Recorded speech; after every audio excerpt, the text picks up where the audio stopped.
Bonsoir. Au sommaire de ce journal, les vœux de la municipalité, une association dynamique, la OLI, du basket, un peu de mécanique. Mais pour commencer, nous recevons Henri Ternus, bonsoir, Bonsoir Pascal. de Chalosse-Tursan en Seine. Quelle pièce allez-vous nous proposer vendredi à Poudinx? Cette pièce à Poudinx, vendredi, le 12 janvier, c'est Vive le Roi, de Charles Ignace, mise en scène par Guy Feugas. Et quelle troupe va C'est la la jouer? troupe de baladins de Moco, qui viennent pratiquement toutes les saisons depuis plusieurs années ici sur le secteur d'Agetmo. Quelle en sera l'intrigue? L'intrigue, c'est un couple, Yvonne et Antoine, un couple aigri par de longues années de vie commune, qui se trouve dans un petit village de France, à notre époque plus ou moins, et qui vont se trouver confrontés à l'arrivée spontanée d'un roi qui vient du sud de la Méditerranée et qui va bouleverser complètement leur vie quotidienne. Qu'est-ce qu'il va leur apporter? Il va leur apporter, c'est qu'il a une façon différente de concevoir la vie de couple, c'est-à-dire les relations hommes-femmes. Lui, il est plutôt axé sur harem et compagnie. Donc ça va un peu énormément bouleverser leur quotidien. Alors c'est une pièce qui n'est pas tout public? Si, c'est tout public quand tout même. Public. Si, c'est tout public quand même. On ne prend pas des pièces qui seraient interdites aux moins de 18 ans quand même. Oui, mais peut-être pas pour les enfants. En tout Non, cas. c'est tout public. Tout public. Il n'y a pas de souci. D'accord. Donc, on peut rappeler la date? Alors la date, donc, c'est vendredi 12 janvier à Poudinx à 20h30 à la salle polyvalente. Et les tarifs, c'est toujours les mêmes, 10 € l'entrée, gratuit pour les moins de 12 ans, jusqu'à 12 ans. Et éventuellement, le forfait de 8 entrées à 60 €. Merci beaucoup. Merci Pascal. Bonsoir. Bonsoir, Pierre madame. Perrin. Alors, nous vous recevons ce soir parce que vous êtes un peintre et vous exposez actuellement à la médiathèque à Agetmo. Tout à fait. Vous oui. vous qualifiez vous-même de peintre atypique. Alors, Oui. pour quelle raison? Bien, à côté du peintre atypique, je mettrais le qualificatif d'autodidacte en même temps. Donc, dans ce sens-là, je suis atypique parce que bon, je ne suis pas le seul en France et dans le monde à apprendre par moi-même. On n'apprend jamais complètement par soi-même. Je pourrais l'expliquer tout à l'heure si vous le souhaitez. En même temps, si vous voulez, j'ai eu l'occasion de visiter beaucoup de musées, de grandes expositions qui ont fait que je me suis formé déjà de cette façon-là. Donc je ne suis pas complètement autodidacte parce qu'on apprend beaucoup des autres. Et qu'est-ce qui vous inspire, vous? Ce qui m'inspire, c'est de rencontrer dans les œuvres d'art des choses qui m'interpellent, qui m'émotionnent, qui m'apportent une réflexion sur l'homme, sur la société.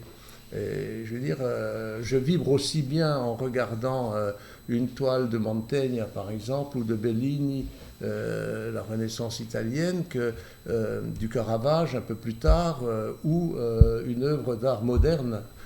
Quand je dis moderne, je pense à Picasso, aux impressionnistes, ou contemporaine. Que ce soit Soulages, que ce soit Ernest Pignon, des gens comme ça. Et là, vous avez une grande érudition en peinture, et comment est-ce que, après, vous le transposez dans vos créations? Eh bien, ma création, elle est très intuitive, hein, c'est-à-dire que j'essaye d'oublier, j'accumule tout un tas de connaissances, de sentiments, d'émotions, mais en même temps, j'oublie tout ça pour lâcher prise, pour essayer de dire quelque chose qui vient de moi, du plus profond de moi, et qui correspond à des choses que j'ai pu voir, à des choses que je ressens sur le moment. Donc c'est assez ponctuel, je veux dire, je ne peux pas définir à l'avance ce que je vais faire. Je ne cherche pas à reproduire des portraits, j'ai travaillé le portrait à titre personnel, je ne cherche pas à reproduire des maisons, j'en ai fait quand même, mais le but c'est, à travers les formes, les couleurs que je vais coucher sur la toile, principalement la toile d'ailleurs, je vais essayer de traduire des émotions, des choses que j'ai envie de faire passer aux autres. On ne peint jamais pour soi-même, même si ça vient du plus profond de soi-même.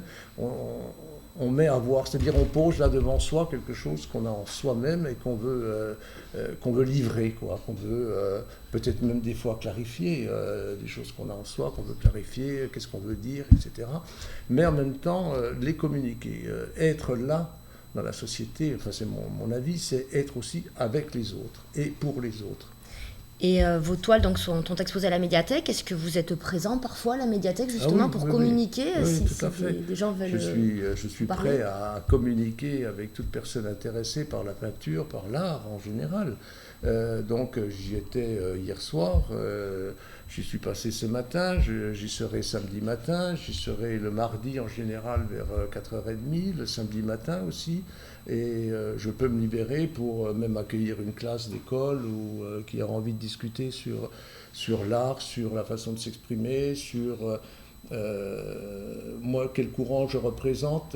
Je suis très atypique, mais en même temps, si vous voulez, je me rallie ou je me sens vibrer à certains courants comme l'art brut du Buffet ou la franche création qui est à Bègle. Il y a un musée de la franche création à Bègle.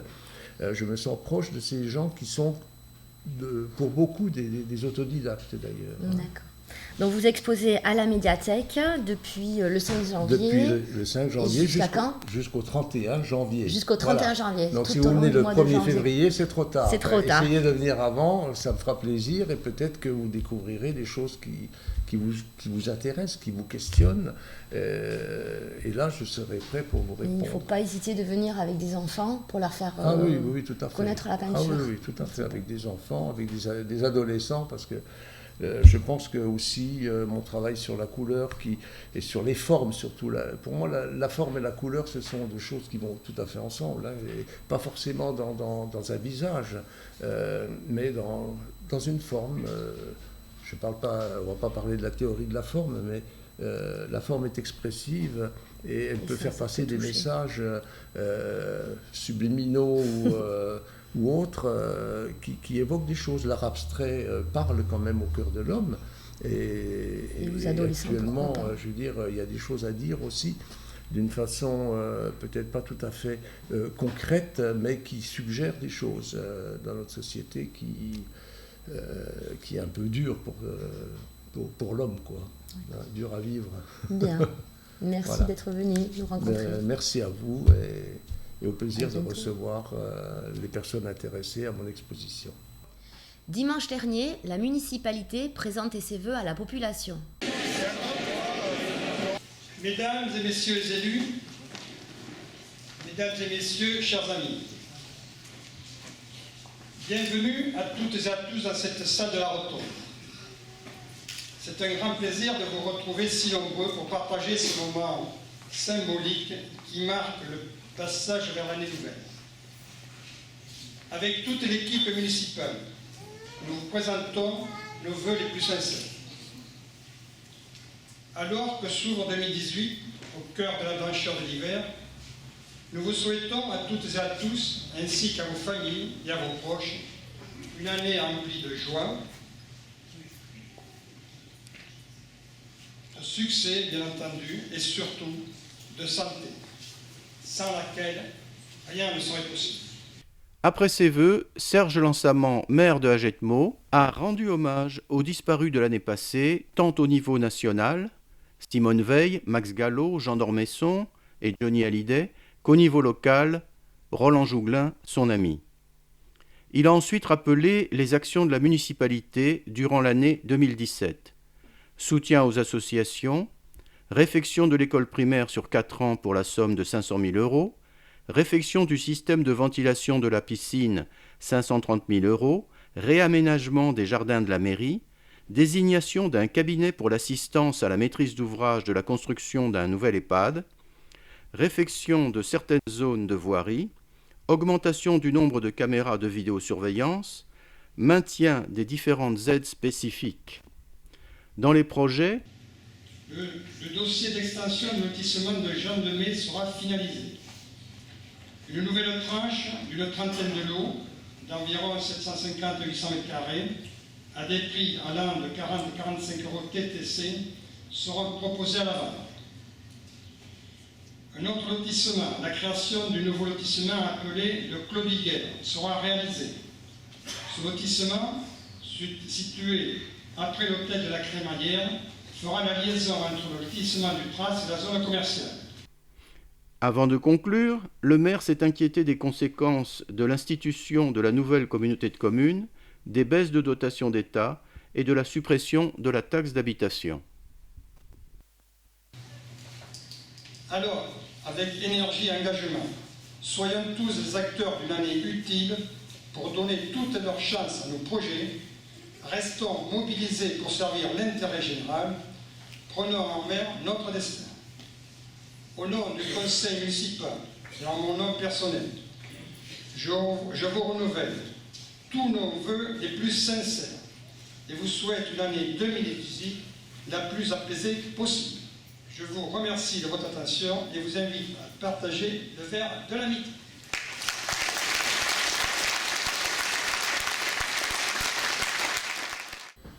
À plusieurs reprises déjà, nous vous avons parlé dans les journaux précédents d'initiatives au profit de la Holy. Aujourd'hui, nous vous proposons de faire plus ample connaissance avec cette nouvelle association agetmosienne. C'est la fête des couleurs en Inde. On a choisi ce nom pour notre association parce qu'on voulait colorer le quotidien des personnes touchées par le cancer, avec un quotidien souvent noirci par la maladie. Donc on a choisi ce nom court, assez gai, qui ne rappelait pas la maladie du coup aux personnes. Et aussi parce que holistique dans la santé, ça veut dire la globalité. Voilà, donc on espère qu'avec la famille, les médecins et toutes les personnes qui gravitent autour de la personne malade, et bien avec la Holy, on espère que la globalité sera et qu'ils auront l'impression d'être non pas des numéros ou un foie, un sein, un pancréas, mais vraiment une personne prise en compte dans sa globalité.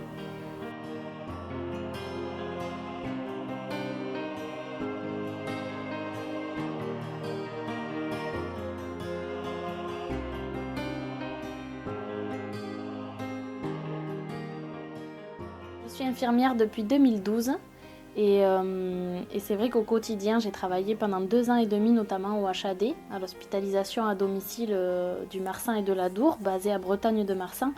Et pendant 2 ans et demi au quotidien on a accompagné des personnes touchées par le cancer et j'ai pu percevoir la solitude, l'isolement de certaines personnes avec le manque d'envie. C'est des réponses, c'était à quoi bon faire ci, à quoi bon faire ça, j'ai plus envie, j'ai pas la motivation. Et du coup, au fur et à mesure des jours, des soins, je me disais, c'est pas, qu'est-ce qu'on pourrait faire. C'était en 2013. Et du coup, l'idée petit à petit est en train de mûrir. Et le fait d'en parler avec des médecins, les collègues infirmiers, des aides-soignantes, des ASH, toutes les personnes, mes proches forcément, et d'avoir eu aussi des personnes dans ma famille touchées par la maladie. Du coup, forcément, on a envie pourquoi pas essayer d'aider les personnes à ce niveau-là. Et donc après, l'équipe s'est montée et on est 4 maintenant à gérer un peu la Holy et à essayer de faire en sorte que les personnes touchées par le cancer soient épaulées.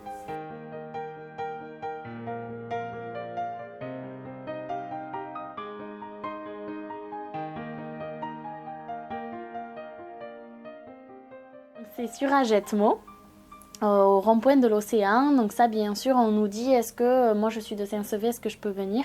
Donc bien sûr, on n'a aucune limite au niveau géographique. Toute personne qui a besoin, ne serait-ce que de discuter, Et la porte est ouverte, mais on est basé sur Agetmo pour aider un peu les personnes issues de la zone rurale qui font déjà nombreux kilomètres pour les soins, que ce soit Dax, Mont-de-Marsan, Pau, parfois quotidiennement pour la radiothérapie.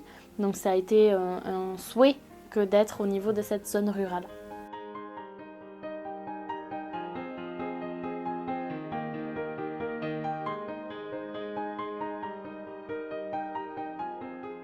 On a besoin d'un local fixe avec plusieurs pièces pour qu'on puisse faire des activités dans chaque pièce, que ce soit bien défini, qu'on fasse un peu un petit cocon.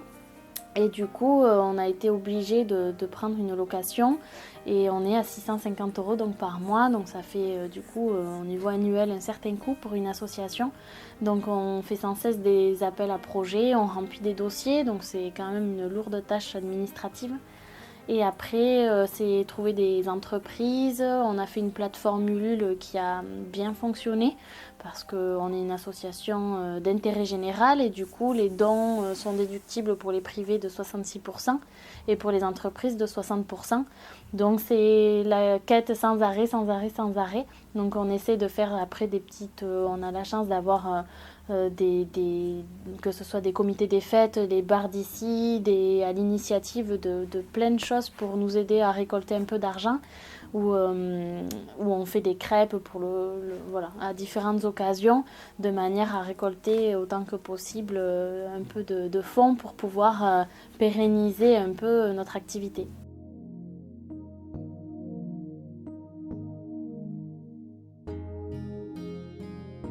On propose plusieurs activités, donc c'est sur inscription, donc que ce soit dès l'annonce de la maladie, mais aussi à distance des traitements. On propose sur inscription, il y a une cotisation de 20 € par an, et après on fait un système de carte forfaitaire avec en moyenne 3,50 € l'activité d'une heure. Et donc il y a des activités physiques avec du rose pilate, du yoga, de la danse, des conseils diététiques, de la psychologie avec tous des intervenants bénévoles.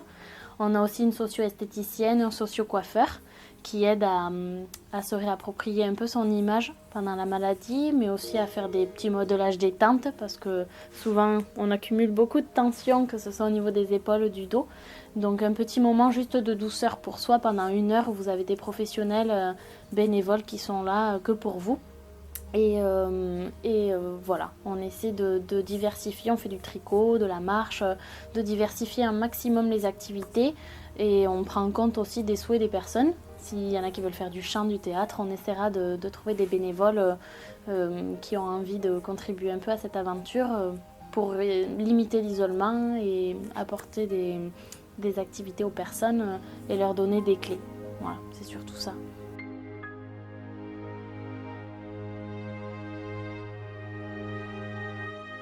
Ça apporte beaucoup de réconfort après la maladie. Enfin, quand on est en rémission, c'est même pas après la maladie. Nous sommes toujours malades et tout ce qu'on nous propose met de la gaieté quand même un petit peu dans notre vie, quoi.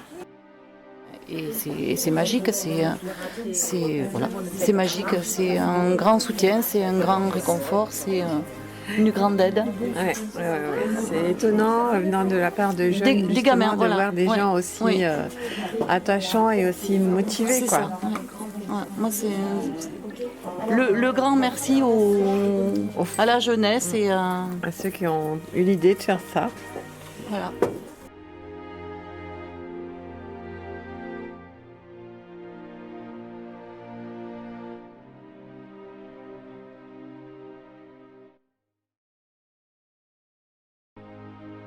Samedi midi, les Montségurois âgés de plus de 60 ans ont été conviés au traditionnel repas des aînés par le conseil municipal.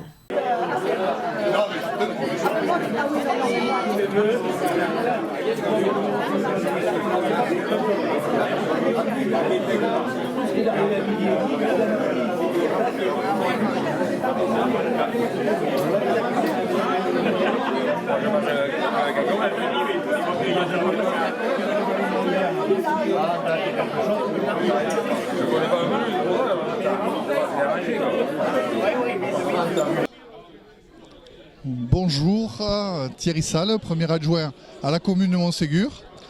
Donc nous sommes avec nos aînés. Nous nous retrouvons chaque année en début d'année pour fêter la nouvelle année. Repas convivial où toutes les personnes de plus de 60 ans sont invitées.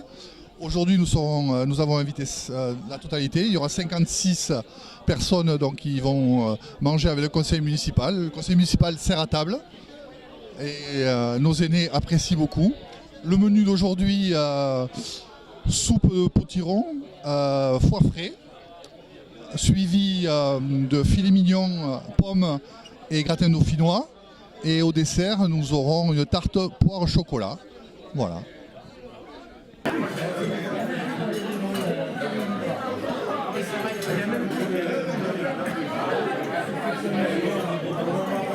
Jacques Préteux, et je suis président du club des aînés ruraux de Montségur. Alors, qu'est-ce que vous avez fait cette année, en 2017, comme action? Alors, tout d'abord, le repas communal, et puis un petit repas du club, et puis, bien sûr, nous avons fêté la Chandeleur. Alors, j'adresse un merci particulier aux dames qui nous ont fait les crêpes magnifiques. D'ailleurs, je vais encore les solliciter pour cette année. Et puis nous avons fait séance de gymnastique, la gymnastique dite douce, mais nous sommes une bonne quinzaine et nous passons un excellent moment. Et puis nous avons entamé un stage sur la mémoire. Voilà. Le reste, je m'en souviens plus. Et pour 2018, qu'est-ce que vous avez de prévu? Eh bien, toujours notre repas de crêpes, notre repas communal. On va essayer de faire un petit pique-nique entre nous. On essaiera d'aller visiter quelque chose, peut-être Nonaire ou quelque chose comme ça. Et puis, on continue notre gym douce. Et puis, on verra pour faire d'autres applications. On va tenter de faire, alors c'est peut-être pas gagné, un stage avec l'Automobile Club. Et si les participants me voient, je leur dis de suite, on ne va pas retirer les points ni les permis. Voilà. Merci à vous. Le basket chalossé a encore de beaux jours devant lui. Samedi matin, Orsarieux accueillait un bon nombre de jeunes joueurs. La CTC aujourd'hui, elle comprend les clubs de Orsarieux, de Montségur, de Agenmo et de Saint-Cric. Donc on a organisé cette manifestation par rapport à un cadre dans la CTC qui nous impose justement de travailler ensemble, donc avoir des regroupements, des ateliers, des activités en commun. Bonjour. J'ai rien entendu. Ah, ça va mieux. Là, il y a Adrien qui est encore plus jeune que moi. Floriane, alors là, c'est le top. Il y a Laura. Donc, on va faire des ateliers. Là, il va y avoir un atelier un petit match. Il y en a qui vont demander des matchs. Vous voulez pas jouer?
Ça s'est très bien passé. La matinée avec les gamins se sont déroulées dans un cadre où ils ont pu jouer, s'amuser, se découvrir aussi, parce que ils ne savent pas eux ce que c'est le cadre de la CTC, ils se connaissent dans leur club, mais pas dans ce cadre-là. Et donc d'autres manifestations seront lieu.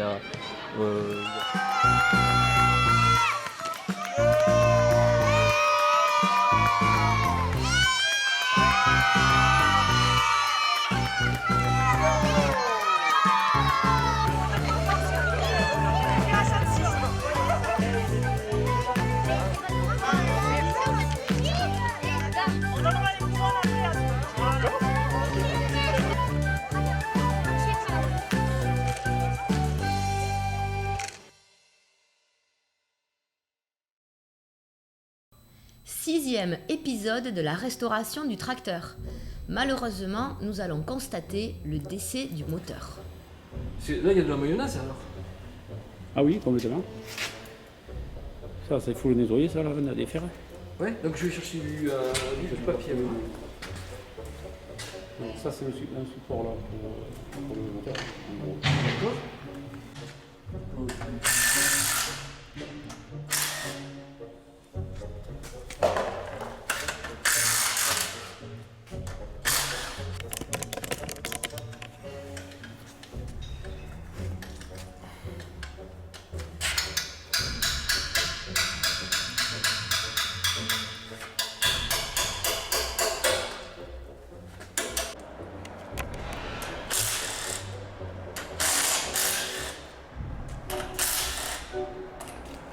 Pour le démarrage de la pompe, ouais.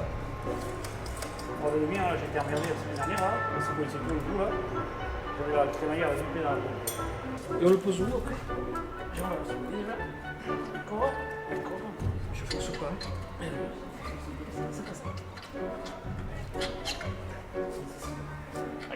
Là, où est-ce qu'on sort?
Merci de votre attention, au revoir et à la semaine prochaine.